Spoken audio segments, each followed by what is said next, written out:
Good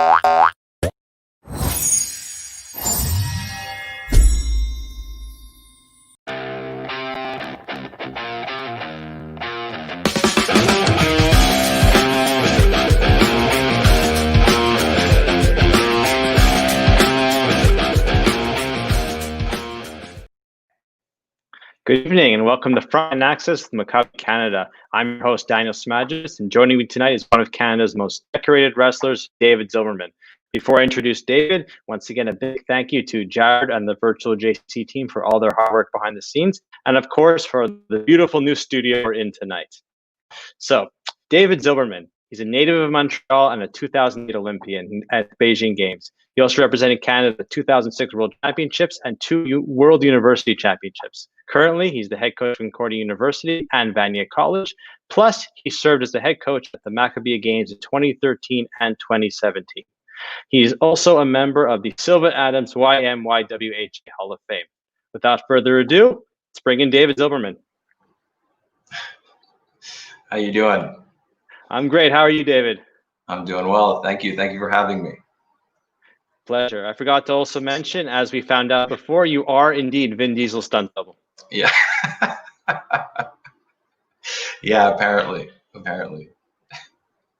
So when the movie industry comes back, you'll always be employed. Yeah, absolutely. So first things first, how are you doing? How's your family doing? Everybody's doing well. We're all managing with everything. It's kind of quiet on the training aspect. The athletes are individual. My parents are doing well. Everybody's healthy. Yeah, just enjoying the summer as it is. Awesome. How about yourself? No complaints. Enjoying the summer in Montreal, the short one that we have, but it's been fantastic so far, despite the ongoing situation around us. So I mentioned your illustrious career.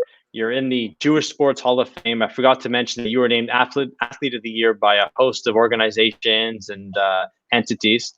But before we talk about your career, we got to start with your inspiration, your father, Victor. For those who don't know, your father is, I believe, a 6-time Olympic wrestling coach, and he produced over 25 world and Olympic medalists. Yeah. So that's who I grew up with. Yeah.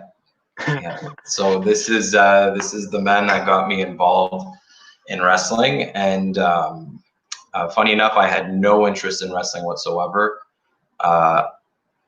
I played hockey, baseball, basketball, soccer. I played all sorts of different sports, and just wasn't my thing. I mean, for the majority of Canadian kids, it's hockey or really any other sport. Wrestling is not something that comes up. And I was being coached by other parents in house league hockey and that sort of thing. And meanwhile, I had world champions, Olympic champions visiting our house from Russia and all over the world in the Soviet Union. And eventually I came to a point where I decided to give it a try, and the rest is history, really. So at what point, I know your dad was a boxer at the Olympic Games, correct? No, there's another Victor Zilberman from Romania. There are two. Yeah, there's two, and people often, and lives in Montreal too, which is pretty wild. And people often confuse the two of them. So my father was a world bronze medalist representing Israel at the '74 World Championships. So he moved from the Soviet Union to Israel, competed for Israel for a year, then moved to Thunder Bay, Ontario, where he met my mother at Lakehead University, and then they moved to Montreal, and this is where everything got started. So just to make me look good, do you want to claim the other Victor Zilberman as an uncle or a cousin? No, sorry, there's absolutely no relation, but I'll tell you, everybody says that. Everybody, makes that little mistake there. You sure not a distant cousin, distant relative? Nothing. Sorry about that. All good. So you just touched on the fact that growing up, you were playing hockey. A lot of Canadian kids, of course, still grow up hockey, basketball, soccer. So how do we get young athletes into wrestling? What's the appeal for them? What pitch the young athlete, pitch the parents listening tonight. How do you get young kids to wrestle? Well, I think get them involved in the sport. Well, I guess something that I believe firmly is that every young boy should get involved in some sort of self-defense, martial art. It breeds confidence and discipline, all things that you can carry throughout your life. It's very different than a team sport because you're out there on your own and you're learning to defend yourself. And in addition to that, when you're learning the sport, people often put you in your place real quick. So there's a level of humbleness that comes with wrestling. Really, you're constantly getting, beat up on. It's not painful, and you develop humbleness, and through that development phase, you develop more confidence, and yeah. Have you seen an increase in youth trying to get involved in wrestling because of the popularity of MMA? No. Wrestling is just more visible now, especially with George St. Pierre and what he did. In his fighting style, wrestling was his number one strength. And I can't say that wrestling is growing, but it is becoming more visible in Canada. In the US, wrestling is massive. They fill stadiums in the NCAAs. It's a part of their culture. There's a history involved in that. In Canada, not so much. Well, and I want to get to you in a second, but because I want to talk about the Olympic Games. But after the 2016 Games, when Erica Wiebe, I don't know if I'm pronouncing your name correctly, but Erica won the gold medal. Did that lead to an increase in popularity? Did that do anything to boost the game sport? It's hard to say if that it probably grew in popularity for girls, but for guys, I don't think that had an impact on them. I could be wrong. I don't have the stats on that. Unfortunately, it's such a tough sport, and there's not much glory in wrestling. You know what I mean? It's not visible on TV and in the media as you would see hockey or basketball or football is massive. So unfortunately, the numbers aren't going up, but like I said before, visible. So the times that it is visible, of course, are the Olympic Games, and you were an Olympian. You always will be an Olympian. So take us to that experience. Take us back to the Olympic trials from when you thought, okay, I can compete at this level. And then when you actually found out that you were going to represent Canada. So the Olympic trials in 2004, in this video you're watching right here, I was the Olympic alternate. I was 20, I think I just turned 21. And I came really close and continued training for the next 4 years until the 2008 Olympic trials. And in 2006, I was 5th at the World Championship. So there was a lot leading up to that where it was going to happen. The mindset was, we're going to the Olympics and we're gonna make it happen. So as an Olympic alternate, just for the individuals listening, let's clarify, if someone were to get injured, you would take their place at the 2004 Games? Yeah, exactly. So that's number 2. Yeah, that's the second person.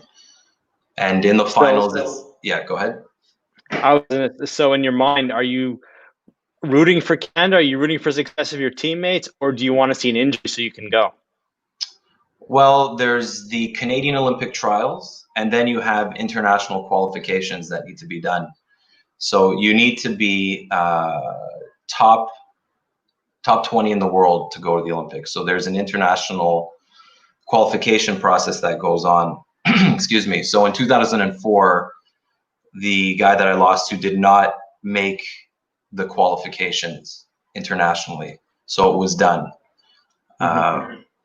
In 2008, same concept. It was top 20 in the world, and I qualified in Switzerland.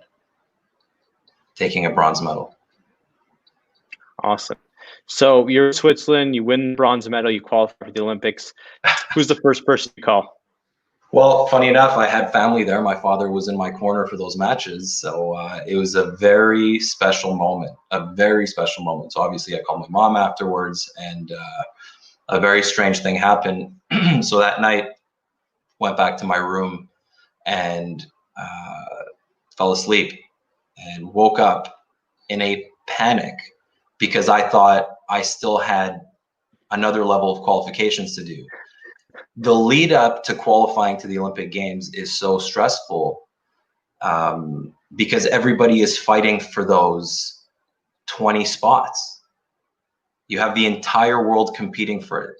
So once the qualification was done, it was a huge relief, I must say. And I was lucky to have my father there with me the whole time. Now, in all these pictures and the videos, and of course live, you look jacked. So what's the diet of an Olympic wrestler? It depends what weight class you're wrestling at. So I wrestled at 96 kilos, which is about 211 pounds. So I weighed around 220 pounds. So I was cutting weight. I'm 5'10". Some friends that are watching this are going to laugh and say that I'm really 5'9". And I had to put on a ton of weight to be at that weight class. It just, the amount of food, Dan, that I had to eat was just unspeakable. Unspeakable. There were no limits. It was a ton of food. And most people said I was lucky to be able to eat that much. But when you're full all day, the last thing you want to do is eat, especially when you have to go and wrestle and run and lift weights and swim. The food was up to here all the time. So there was, so to answer your question, there was tons of steak, chicken, and I'm not going to lie to you, pizza, hamburgers, tons of pasta. My mom is an incredible cook who would prepare troughs of pasta and meat for me to eat after practice. So it was a really a family affair in getting me to the Olympics. Everybody involved was instrumental in making that happen. Yeah. And are you maintaining your weight throughout the training process from once you qualify to the games? It never ends. It never ends. You got to be eating all the time. Yeah. So it never ended. So you qualify in Switzerland. You know you're going to the Olympic Games. But once you wake up the next morning, you realize you're going to the Olympic Games after you finish yourself. Now, what is the process? How are you staying in shape? How are you preparing yourself for competition against the top 20 in the world a few months later? Well, there's the full 4 years, the quadrennial, as people call it. You're competing against these people all the time. You might have different representatives at different Grand Prix events from Russia or from Iran, but ultimately you know who your competitors are and you've probably competed against them before. So the training isn't much different. It's not like, now I made the Olympics, now I need to turn it on. It's been on the entire time. That's the misconception, and it's constant. It is constant. It's a grueling process that involves a lot of self-discovery that lasts a lifetime. So you know these wrestlers, you know the countries they come from. Do you notice that more countries are putting in incredible budget, or they're really focusing on wrestling as their sport and they're achieving success in that? Or do you see every 4 years it's shifting, that certain countries are just picking up because they've got a good wrestler and that skill is taking them through? Well, in the former Soviet republics, so Eastern Europe, a lot of Asian countries, Iran, Turkey, so then you have Russia, Japan, the US. These are countries that are rich in amateur sport and funding for amateur sport. So it's not like all of a sudden we're plugging some money into it and we're going to develop this. It has been developing for generations. And yeah, you go against an athlete from Iran who's had to, in Iran, you have 1 million wrestlers. In Canada, you might have 10,000. In Russia, million wrestlers. In the US, hundreds of thousands of wrestlers. It's just the funneling effect from those countries is so different than here.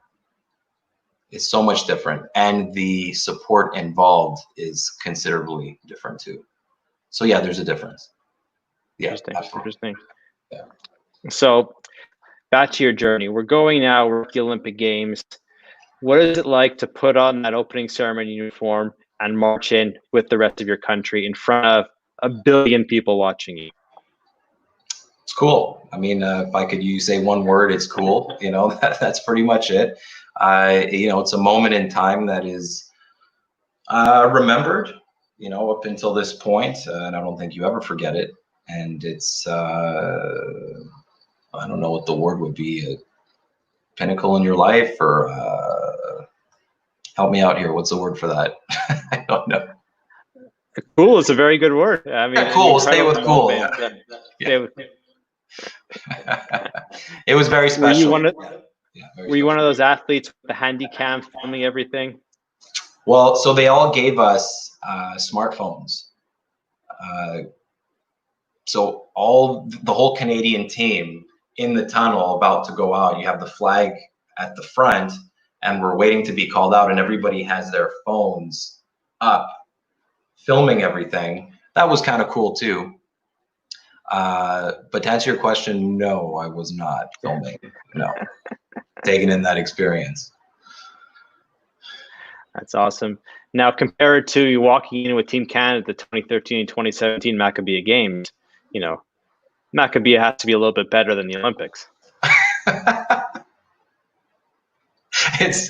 It was a great experience. I went in as an athlete in 2009 to the Maccabias, and then as a coach, which was very nice. That was also a very cool experience to be able to go again represent Canada at that level of competition. It was great. It was great. I've got questions coming in about Maccabi, and we'll get to that in a bit because that has played a great role in your life. But back to the Olympics, you're in the opening ceremonies. The sense of pride that's going through your body, you've described that as cool. How do you get from opening ceremonies then back to mentally in the shape to compete? Could it be a day later, a few days later when your time came? Well, I think what a lot of athletes at that level have is their ability to switch their focus extremely quickly. And if I was competing the next day, for sure I wouldn't be going because it was sweltering hot and you're on your feet for 5, 6, 7 hours at a time.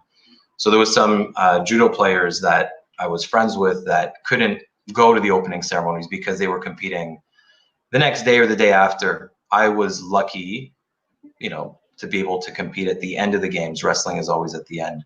So this is a skill that athletes have at that level, to be able to shift their focus and put whatever happened before behind them and move forward. So how do you occupy your time in the space between the opening ceremonies, or even because you arrived in Beijing before that into your competition? Is it training 24/7? Do you have time to go see your fellow Canadians compete? So we got to do some tourist attractions while we were there, and I had my family there along with our sponsors, George and Eleanor Reinitz, who actually built the wrestling center that I was training in at the YMHA in Montreal here. So we got to hang out with them a bit. We went saw a bit. My sister Vicky was there. My mother was there. So it was great to be able to get out, hang out with them. But at the same time, I needed to rest and recover and do my training and get in the zone for competition.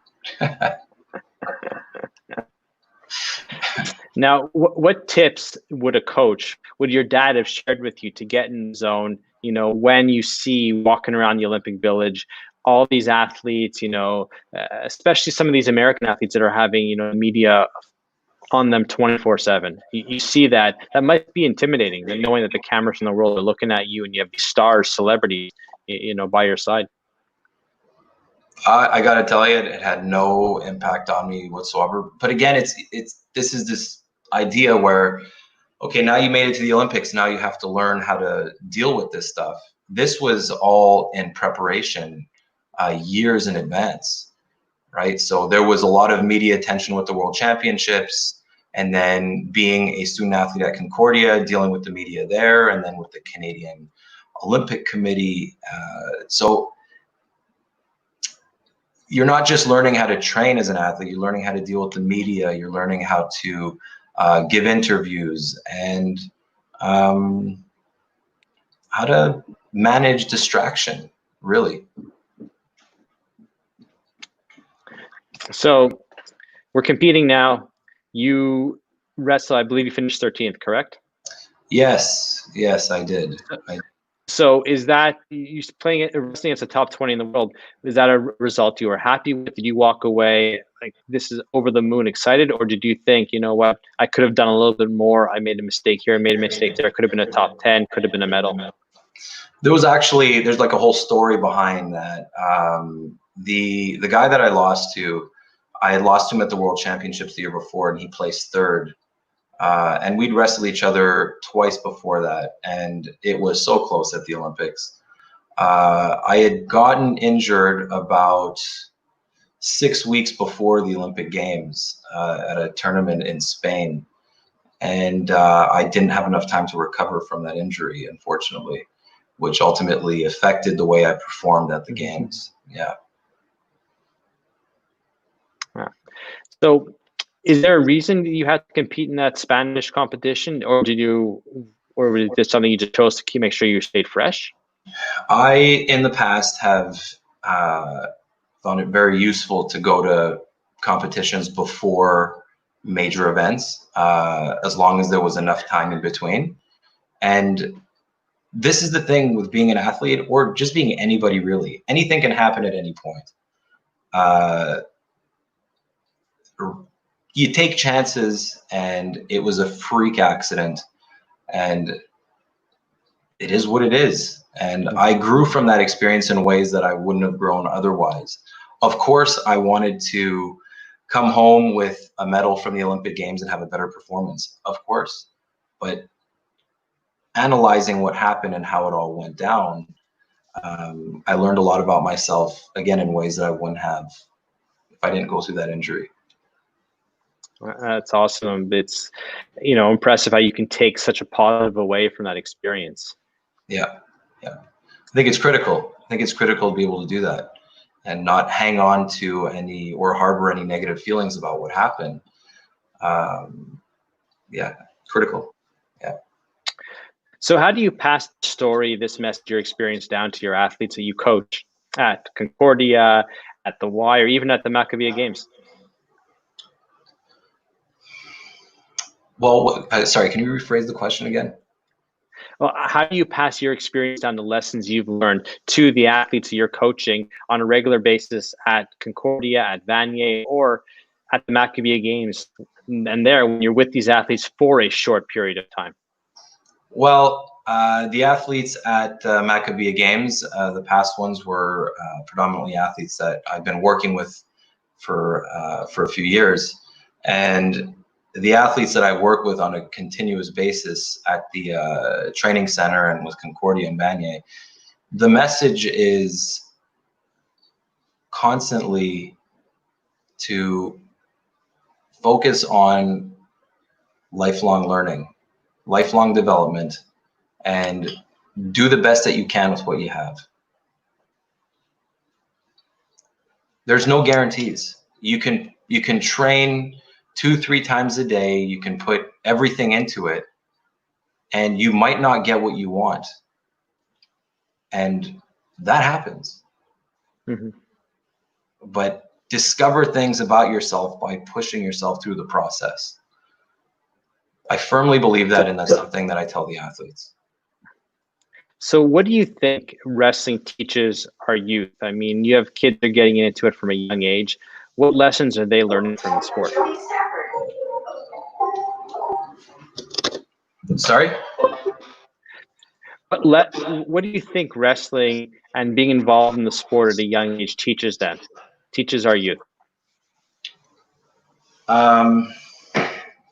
Like I'd said before, it teaches kids how to be confident, how to defend themselves. And contrary to what most would believe, is that if you're involved in a combat sport, that you will be violent and wanting to fight all the time. And it's the opposite. You learn how to manage your emotions really well. And you do not seek out fighting, you avoid it, really. And you learn how to control yourself. This is a critical part of combat sport and wrestling. So you mentioned before MMA, you mentioned George St. Pierre. One of the questions that came in was, talk to us about wrestling in the traditional sense versus MMA.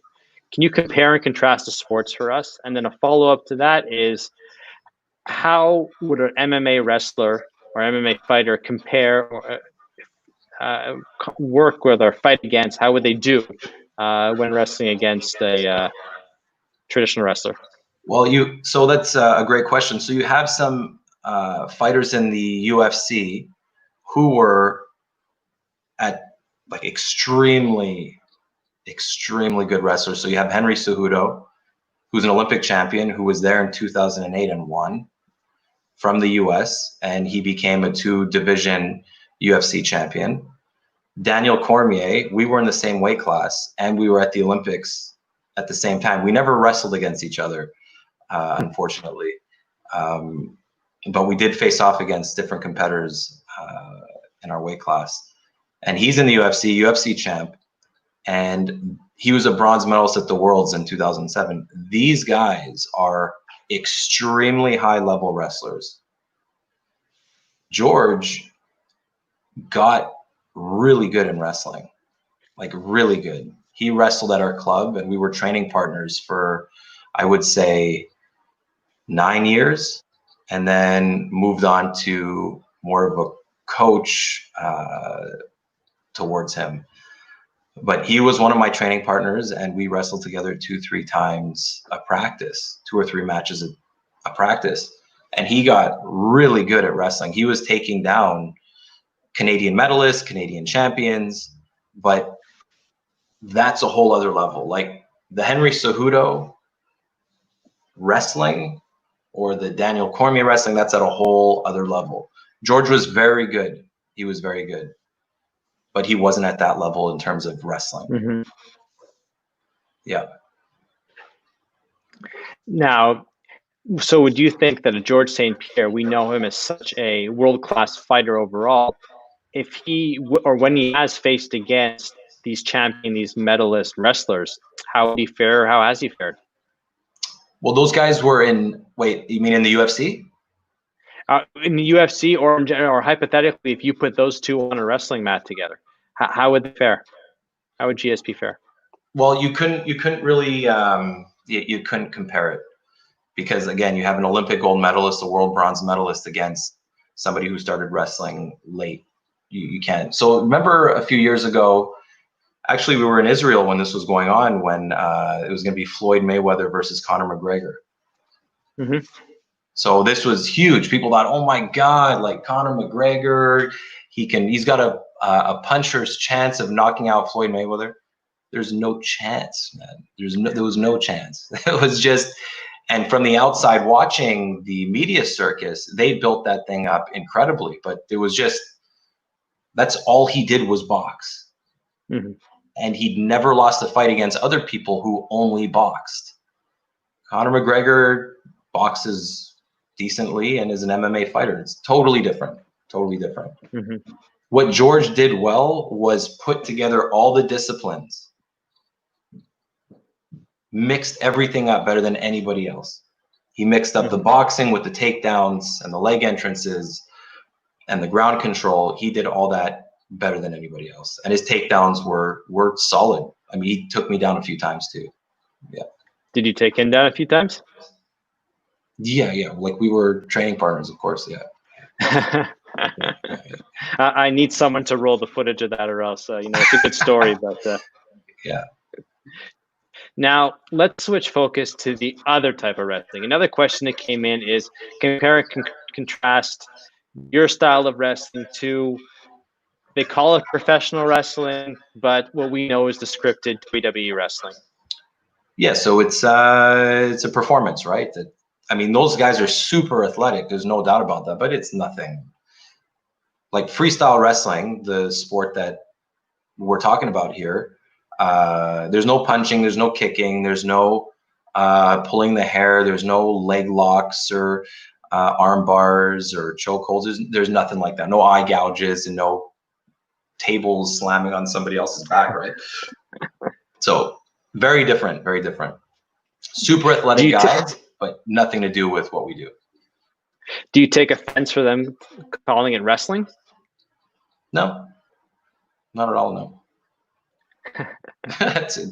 like Kurt Angle, he was an Olympic champion, moved on to professional wrestling and made a living out of doing that and did really well.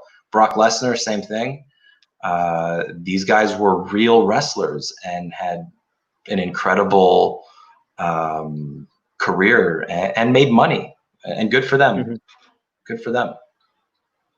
Are you telling me there's no money in freestyle wrestling?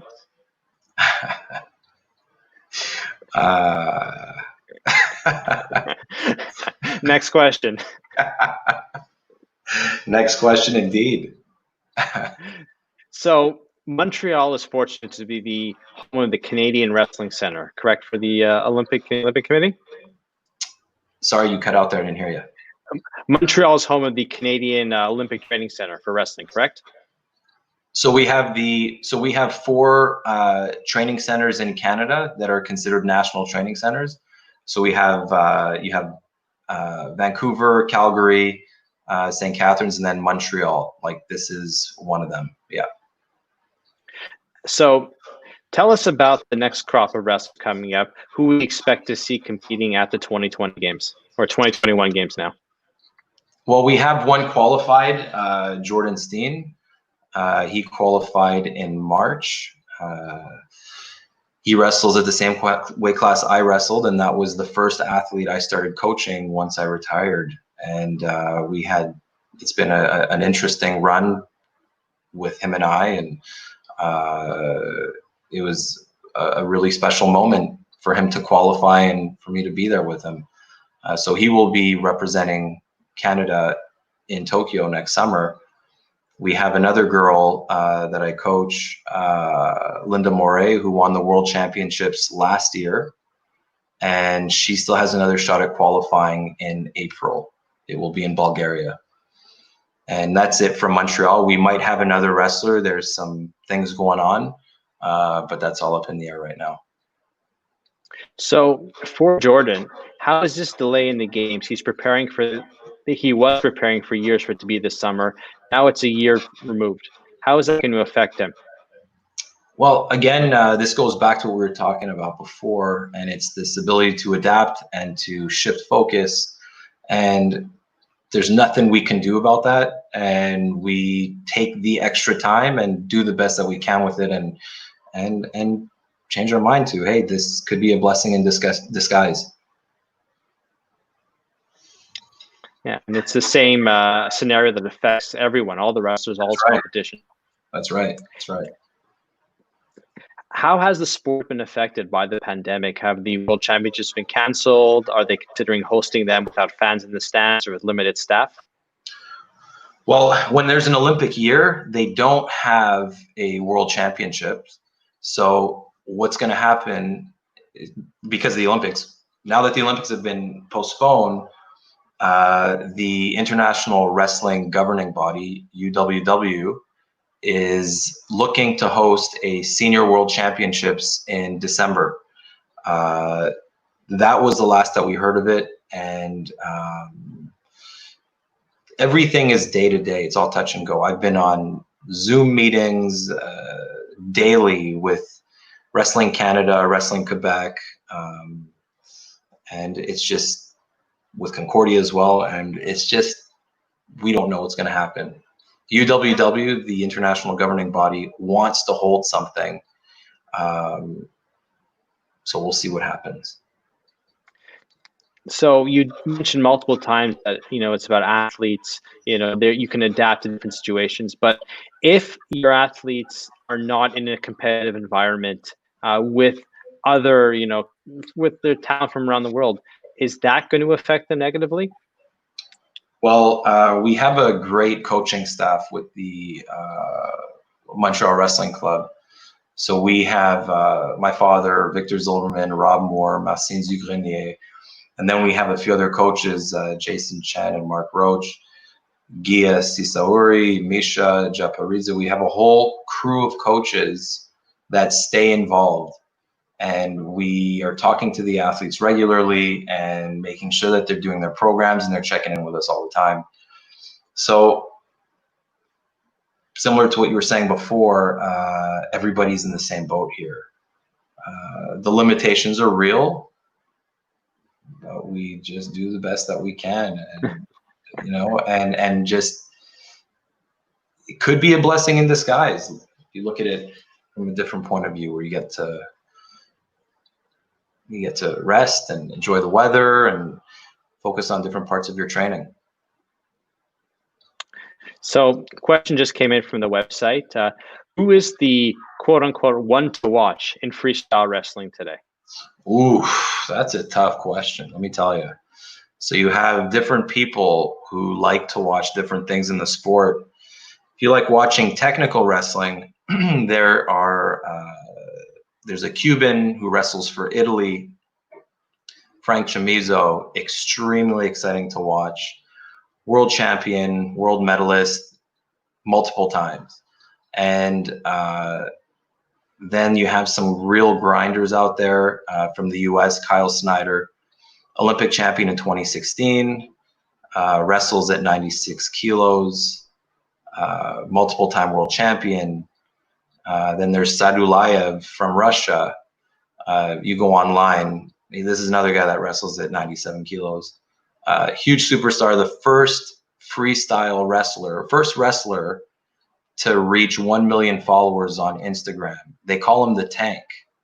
So yeah, you watch this guy, he will do some pretty spectacular things. So I want that guy's rookie card. Sure, yeah, actually, you would, yeah. Yeah. So you mentioned that you competed at the 2009 Maccabi Games. You coached in 2013, and I was there with you when you coached in 2017. Talk to us about your Maccabi Games experience, wrestling in Israel, and then coaching other Jewish athletes against the best Jewish athletes in the world. It was a unique experience because I grew up obviously with my father, who was a coach, and I heard, he's going to Israel for the Maccabi Games because he coached many times. And I asked my mom, what's the Maccabi Games? And she's like, well, it's like the Jewish Olympics. And best Jewish wrestlers, best Jewish athletes from all over the world go and compete. And I was like, yeah, I'd like to do that someday. And got the opportunity to go and do that and compete for Canada at the Maccabi Games, and got to coach other Jewish athletes. And it was a unique opportunity to just be with all the other Jewish athletes from around the world. It was very special, very special. Yeah, I remember being with you in Beersheba. You had a whole day of competition, and you were, I guess, smiling from ear to ear when you walked away with some medals. It looked like you not only enjoyed the experience, but it was something that was very memorable for you, seeing your athletes achieve such success. Well, it was great for the athletes that I was with to be able to get those medals.